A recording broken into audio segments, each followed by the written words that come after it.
Hello, Internet! Today we're talking about why Mario Kart Double Dash is my favorite game, as well as why I think anarchy would do a better job than capitalism at facilitating our human needs for recreation, community, and play. Part 1. Mario Kart Double Dash is awesome, and here's why. I know I'm going against popular opinion here, but I like Mario Kart. Specifically, Mario Kart Double Dash. And I'm sure that other folks have different favorites. I'm not here to tell you that you're wrong for liking 64 the best or whatever. But for me, Double Dash has always been special. There's just this kind of chaotic magic that comes from playing it. Mario Kart Double Dash is it's like the distilled essence of fun in my eyes. So, to start this video, I want to see if I can capture and explain to you all what it is about this 17-year-old game that brings me so much joy, and just kind of take y'all on a little deep dive into one of my special interests. I could talk about the simple, timeless graphics, the catchy, upbeat soundtrack, the awesome course design, and the intuitive yet deep controls. And while all that's true, none of it is what really makes the game special to me. At least not compared to the other games in the series. The items are. In Double Dash, each character has a special item that only them and their complementary character can use. And these are like big, awesome, splashy effects that are generally quite powerful. Because of this, picking your characters feels much more significant than it does in other Mario Kart games. When I play Double Dash, it's like the game has already started on the character selection screen. I'm already excited thinking about the possibilities that the pair of characters I end up with represent, and how all of the special items of all of the characters we picked are gonna interact with one another. Which brings me to the crux of my argument. The reason why I think Double Dash is such an awesome game is because the items interact with one another in tons of ways. To illustrate this point, I actually went through and created a diagram where I cataloged how every item in the game interacts with every other item in the game. You can use items to block, deflect, steal, destroy, absorb, drop, or become impervious to other items. So in any given race, there's like hundreds of ways items can interact with one another. Let's compare that to Mario Kart 8's items. Here we can see that there are both fewer types of interactions and fewer overall interactions that are possible between the items. For example, look at mushrooms. In both games you can use mushrooms to take shortcuts, but that's pretty much all they're good for in 8.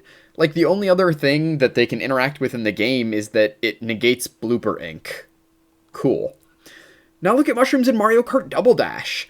Not only can you use them for shortcuts, but there's a whole variety of ways they can interact with other items. You can use them to steal another player's item, but it can also be stolen from you or be destroyed by another player's item. Because there are so many ways to steal or destroy another player's items, the gameplay is much swingier than in other versions, especially if you set the items to frantic, making it so more powerful stuff appears more often. A few good items in a row can take you from last place to first place in a matter of seconds, so your fate never really feels sealed. At least in a game where everyone has a roughly similar experience level, that is. Experienced gamers may look at the powerful, swingy items of Double Dash and say that they take the skill out of the game, and while I agree that there's certainly luck involved, I don't actually think that means there's any less skill. A while back, I was listening to a game design podcast where they interviewed Richard Garfield, the creator of Magic the Gathering. He had a really interesting take on variance that feels applicable here. He argues that the randomness or variance in games is often portrayed as being in opposition to skill, when in reality the two kind of exist on separate axes, and the outcome of the game is determined by a combination of both. The example he uses is the following. Imagine there were a new version of chess, and it's the exact same, except at the end of the game, there's a 10% chance that the loser becomes the winner, and the winner becomes the loser. That game doesn't actually have any less skill than chess. All of the same strategy of chess would apply. You would not be incentivized to play the game any differently. But it might appear as though there's less skill involved, because 10% of the time, I could beat the world champion. And in some cases, more variants can actually add to the skills needed to play a game. By having some elements dictated by luck, it creates more novel situations that the player is forced to react to. You're not just trying to execute your turns precisely and drive around the course as fast as you can, you're trying to navigate the fastest route through the course. All the while, the course is constantly changing as players drop items, and you're trying to dodge attacks and line up your own attacks. This forces you to constantly adapt your strategies and make hundreds of split-second decisions every race, so the gameplay is just incredibly dynamic. The interplay between shells in Double Dash is really interesting too. In other versions, you could just drag items behind you defensively to make sure that you were covered from attack at all times, but in Double Dash, you have to time your throws backwards. So it's not just this, like, I throw my attack into your guaranteed counterattack. Instead, you have to kind of plan strategically, looking for times when your opponent's defenses might be down. Like shooting a red shell as they switch their characters to pick up another item, for example. It was actually possible to dodge red shells instead of blocking them by turbo sliding and then swerving at the last second, but the timing was pretty tricky and it was especially difficult to pull off when in a confined space like a bridge. Blue shells were even harder, but still technically possible to dodge using the same principle. The timing window is just really, really small. I've pulled off a turbo slide blue shell dodge maybe 5 times in my life, and I've played several hundred hours of Double Dash, but like, just the existence of the possibility of being able to dodge it makes the moment right before you're about to get hit with a blue shell so exciting. There's just like this air of anticipation, like, is this gonna be the time? Am I gonna pull it off? It's so cool, I love it. The bump mechanics were also really cool. Heavier carts could push smaller ones around, so you had to be careful around bridges or ledges if you were nearby to a cart that weighed more than yours. But when someone was just hit by an item, they're temporarily vulnerable to being bumped even by lighter weight carts. And if you get bumped like this, you get, like, tossed backwards. It's brutal. Hello, darkness, my old friend. I've come to talk with you again. Because a vision softly creeping. So it gives that moment after getting hit by like a shell or something, a ton of tension where you're just like, oh god, am I gonna get bumped? Am I gonna get attacked? And it just adds to the anticipation and the excitement. Falling off the stage was also really interesting in Double Dash. Bridges and gaps became kind of especially dangerous because there's a really slow respawn animation and you lose all your items when you fall off. So this really kind of raises the ceiling on how impactful your items can be, because now something as simple as like a red shell can knock you off the stage, destroy all your items, and send you way back. A well-placed big banana on a bridge is just absolutely devastating. It completely changes the course of the race for all players. Like, as someone else is coming up to that, they have this tiny little corridor that they're trying to go through, and they either need to hit the big banana dead on and just kind of stare death in the eye and hope that they spin out and stay on the bridge the whole time, or they need to kind of navigate around in this very narrow passage, and even after someone hits the big banana, it splits up into 3 smaller ones, which also clutter up the bridge. So it's just chaos. It's amazing. All that interaction, all of that interesting interplay from one item. Given that Mario Kart Double Dash brings me such joy, why do I almost never play it as an adult? It's my favorite game of all time, and gaming is a huge part of my life. Like, if you were to pause my life at any given moment and ask, hey Ryan, would you rather be playing 4-player Mario Kart Double Dash than whatever you're doing right now? I would say yes, like more than 99% of the time. And yet, even before the pandemic, I only played it once a year, maybe? Playing more Mario Kart Double Dash would clearly bring me great happiness. So, why don't I? Part 2. Capitalism.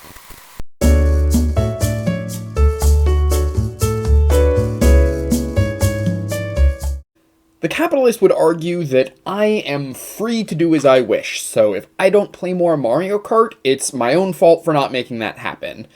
And right now, I'm less interested in what any individual could theoretically do, and more interested in, like, what do people actually choose to do in our current system, and why? Well, I choose not to play more Mario Kart because of barriers of time and space, mostly. Trying to coordinate 4 people's schedules together to find a time and place that works for everyone that I would want to play with is really difficult when we all have so little control over our work. Because we rely on selling our labor to employers and renting from landlords to meet our needs, we often have very little control over our schedules, and we don't have a ton of autonomy over our living situations, and as a result, we play less Mario Kart. Imagine how much more Mario Kart you could play if you had more autonomy over your schedule and could live wherever you wanted, and everyone else around you could do the same thing. And, like, I'm using Mario Kart as a framing device here, but, like, just insert whatever it is that brings you joy in the way that Mario Kart brings me joy. When we organize our lives around the whims of the job market, we lose the ability to prioritize the things that are most important to us. Capitalists often claim that the free market is organized in the most efficient way, but they don't usually elaborate on the goals implied by that statement. Efficient at accomplishing what? And for whom? I mean, it's sure as heck not efficient at maximizing happiness for the people working in sweatshops and mines in the global south. If we want to have a clear picture of talking about economies in terms of being efficient or inefficient, you first need to clarify what are you trying to accomplish efficiently. I think broadly speaking, the goal of society should be something to the effect of equitably maximizing our collective joy and minimizing our collective suffering, or something along those lines anyways. So, what gives? How can a system that's designed with one of the primary goals of maximizing human happiness not give us the freedom that we need in order to engage with joy-dense activities like playing Mario Kart on a regular basis? And the answer is that capitalism isn't actually designed around increasing human happiness or reducing human suffering, and it's certainly not equitable. It's about seeking individual profit at any cost to society, and, sometimes those costs are the planet and everyone on it. But you know what? We're gonna have some great deals on products as the planet burns. Instead of human existence being focused around the infinite production of products that will someday end up in a landfill, if we just, provided everyone with the basic things that they need to live, like food, clean air and water, shelter, clothing, medicine, then the remainder of our energy could be spent on whatever enriches our lives the most. If one of the primary goals of society is to maximize human happiness, then it stands to reason that we should be collectively investing in events and systems and structures that facilitate fun, just joy, for which the sole purpose is just fun. What might these look like? Well, they could manifest in a number of ways. You could have science museums that are just open to the public, or music festivals with free food of lots of different varieties, and art studios where all of the supplies that you need are just provided for use by all, and public gyms and spas, cat cafes, gaming spaces, I don't know, Yu-Gi-Oh! Battle stations, whatever people want, really.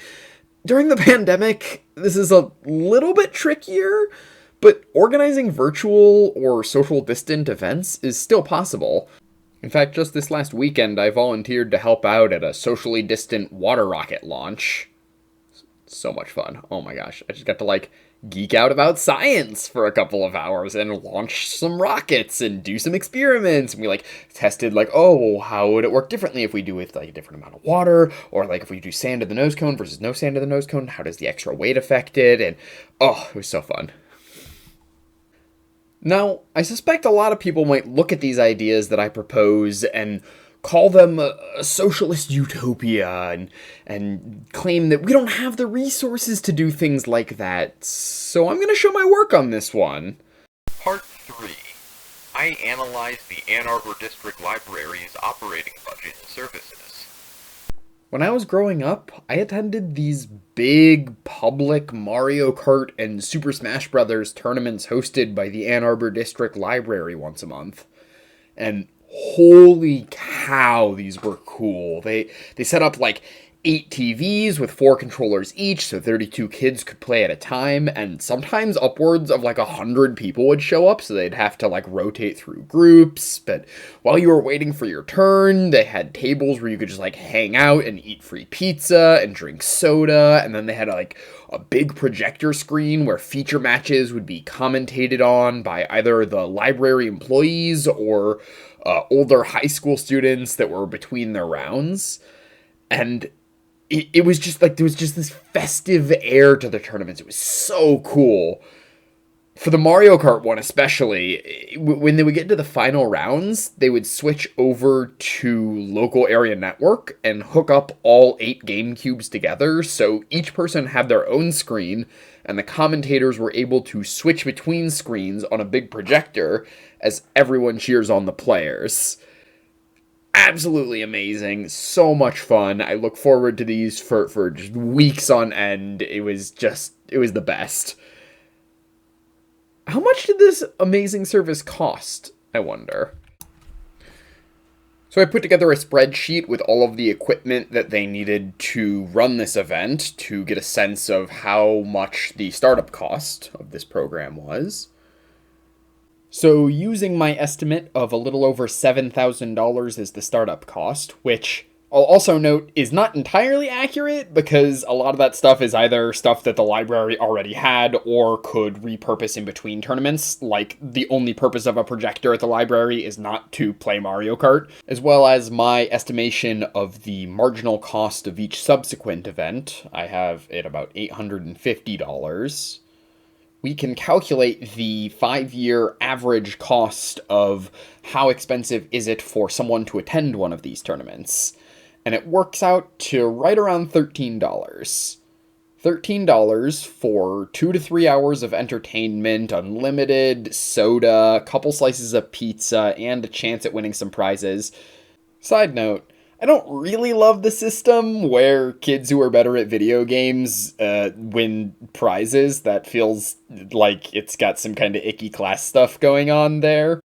Also, looking back over the footage and thinking about the events, almost everyone who attended were cisgender boys, which leads me to believe that it probably didn't feel like a super inclusive environment for girls and trans people. And that sucks. I loved these tournaments, and I wish that as many people as possible could experience the joy that I felt from attending them.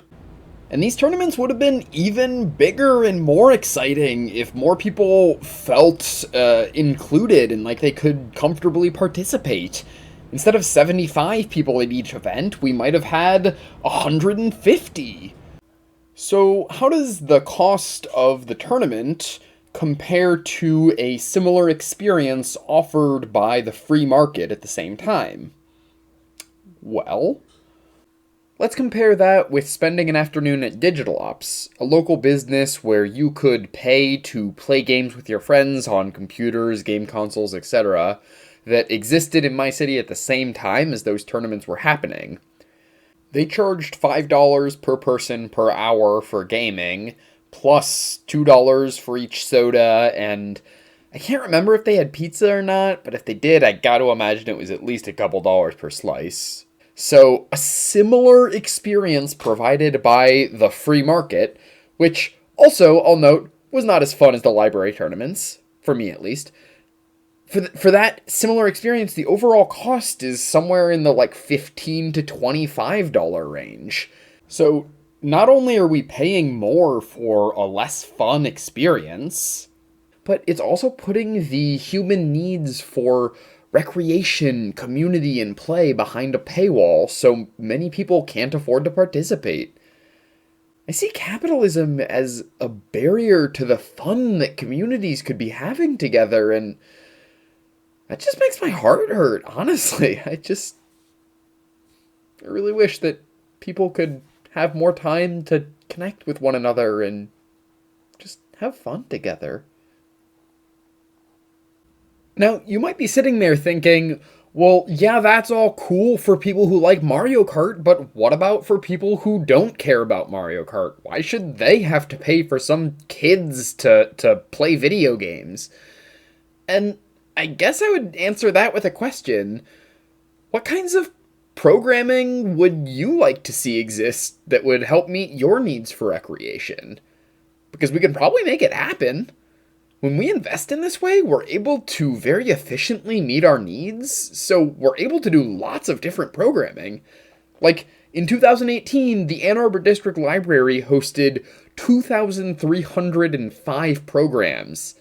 That was including story times, puppet shows, Bob Ross paint-alongs, Lego workshops, Halloween costume showcases, Minecraft nights, knitting workshops, tabletop gaming events, Pokemon Go days, video game tournaments, drawing classes, and many, many more.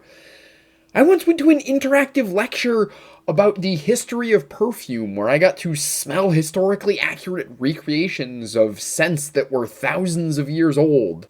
And just today, the day I'm writing this, the Ann Arbor District Library is streaming a Korean Storytime, 2 different drawing workshops, a lecture on the culinary history of wild rice in Michigan, and a Halloween-themed recipe demo.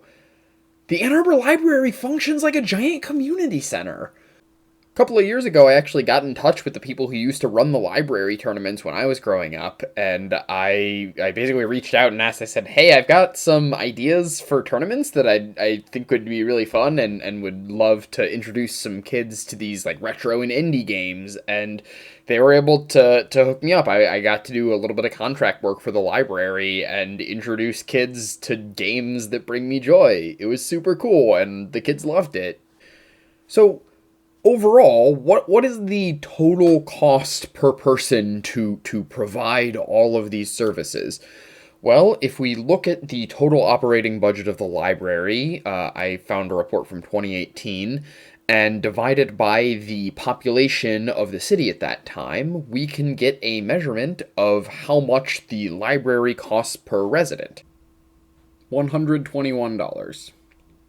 For access to hundreds of thousands of books, tens of thousands of movies, audiobooks, magazines, comic books, CDs, as well as art, games, and other equipment you can check out, literally thousands of free events and workshops, rooms you can check out to host meetings, computer and printer access at all 5 locations, as well as just like a quiet place to read and study or simply exist without having to spend money.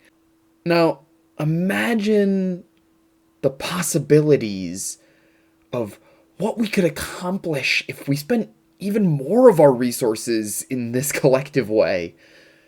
When we work with the mindset of anarchy, where all is for all, worlds of joyous opportunities become possible.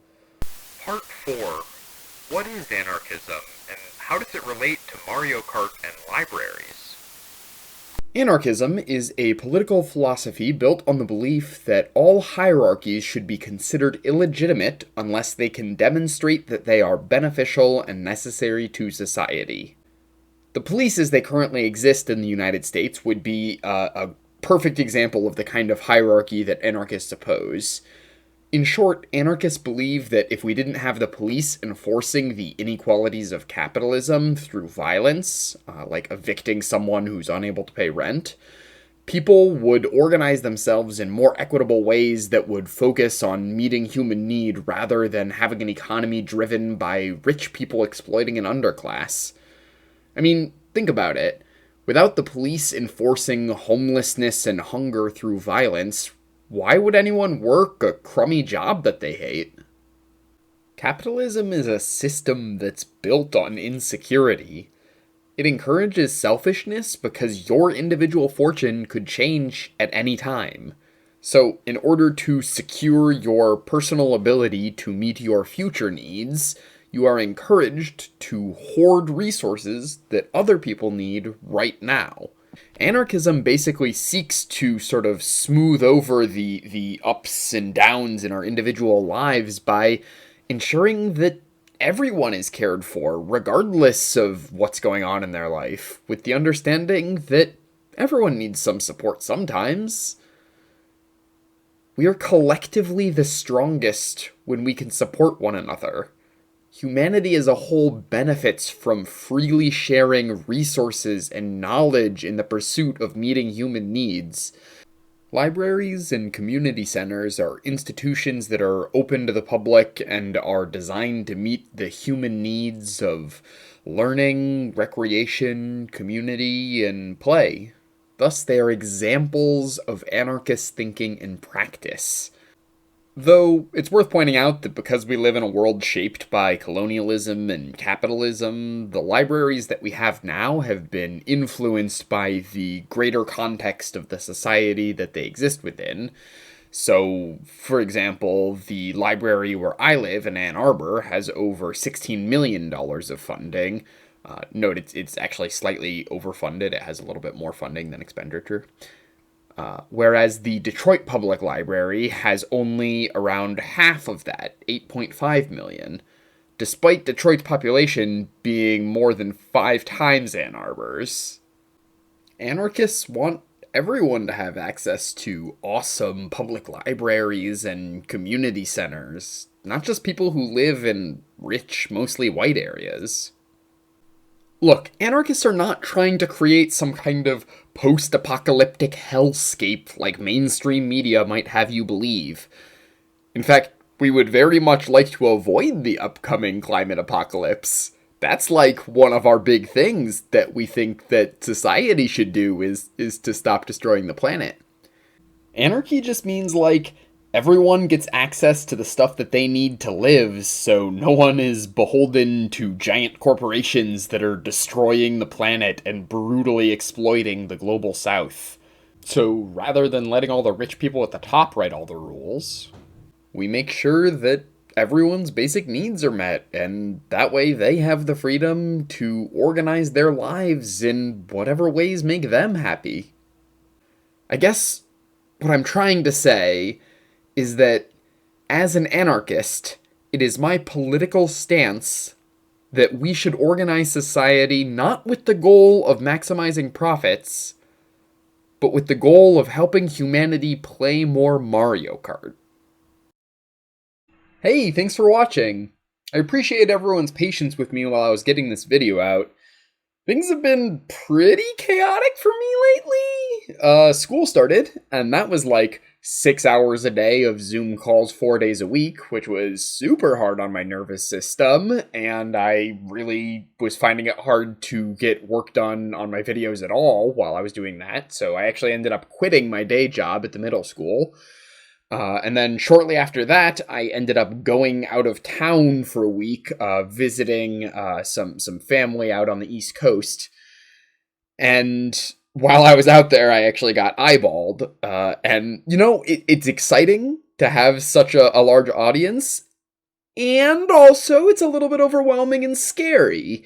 All of this is to say that while I'm hoping to have more time and energy to work on my videos in coming weeks, and I do have a lot of videos that I've been writing scripts for, I don't really want to commit to an exact release schedule because my mental health has been a bit rough lately, and I don't really know what the future is going to look like for me exactly.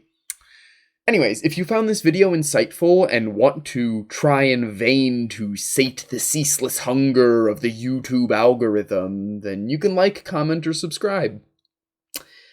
Hey, also, as someone whose channel took off because of the influence granted to me by Thought Slime's Eyeball Zone, I want to try to pay forward that viewership. So if you have a small leftist project that you'd like eyeballs on, you can email me at ryanhibbseditor@gmail.com, and you might find yourself here in the knockoff eyeball zone. I just realized I should probably have a name for this. Content void? Is that a good name? Naming stresses me out, so if you don't think Content Void is good, please give me a better name in the comments. Also, if you're emailing me with videos or whatnot that you want me to showcase, please make sure to include your pronouns and a link to the thing that you are trying to show me. That way I can, see the thing and also know how to refer to you as I geek out about how cool your stuff is when I'm showing it off to everyone in the Content Void. Content Void's growing on me. I'm liking that. Last thing, I am currently working out of my parents' basement, so if you'd like to help me pay down my student loans and eventually help me get my own place, you can do that by supporting me over at patreon.com/RyanHibbs. I don't like putting content behind paywalls if I can avoid it, so at the moment there's no reward tiers. I just thank my patrons at the end of each video. Speaking of which, I'd like to say a big thank you to all of my patrons who help make this channel possible. So thank you to Alex Guichet, Carly Bell Jones, JC Urbina, Alex, Neve Breslin, Post Machina 2099, Aaron Hudson, Al Swigart, Eden Sooth, Crystal, Sean Locke, Thomas Cranador Hahn, Grace Barkoff, Guns Agduk, Zach, Ruby, Gary Hetzel, Matt Bufano, Paul Flores, Ben Lewis, Tell a Young Person to Register and Vote, Madeline Jacobson, Kukilia, Zachary Taylor, Jennifer Fronister, Cafe Softy, Andrew Kavanaugh, Linda, and Jean Morrow. If I pronounced your name wrong, I'm very sorry.